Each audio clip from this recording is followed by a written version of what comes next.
പാലമേൽ ഗ്രാമപഞ്ചായത്തിലെ 1-ാം വാർഡിൽ സ്ഥിതി ചെയ്യുന്ന മുതുകാട്ടുകര ഭഗവതി ക്ഷേത്രത്തിന്റെ ഭൂമിയിന്മേൽ നൂറനാട് ഗ്രാമപഞ്ചായത്തിലെ പടനിലത്ത് പ്രവർത്തിച്ചു വരുന്ന സ്കൂളിന്റെ LDF മാനേജ്മെന്റ് അവകാശവാദം ഉന്നയിക്കുന്നതായി പരാതി. മുതുകാട്ടുകര ക്ഷേത്രഭൂമി സംരക്ഷണ സമിതിയുടെ നേതൃത്വത്തിൽ ഇതിന്റെ ഭാഗമായി പ്രകടനവും ധർണയും ഉൾപ്പെടെ സംഘടിപ്പിക്കുന്നുണ്ട്.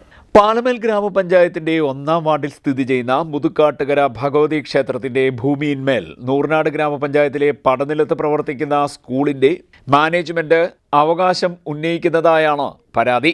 സ്കൂളിന്റെ LDF മാനേജ്മെന്റാണ് അവകാശം ഉന്നയിക്കുന്നതെന്ന് മുതുകാട്ടുകര ക്ഷേത്ര ഭൂമി സംരക്ഷണ സമിതി അറിയിക്കുന്നു. ഭൂമിക്ക് മേലുള്ള അവകാശവാദത്തിൽ പ്രതിഷേധിച്ച് മുതുകാട്ടുകര ക്ഷേത്ര ഭൂമി സംരക്ഷണ സമിതിയുടെ നേതൃത്വത്തിൽ പ്രക്ഷോഭം ആരംഭിച്ചിരിക്കുകയാണ്. ഇതിന്റെ ഭാഗമായി പ്രകടനം, ധർണ എന്നിവ നടത്തുന്നുണ്ട്.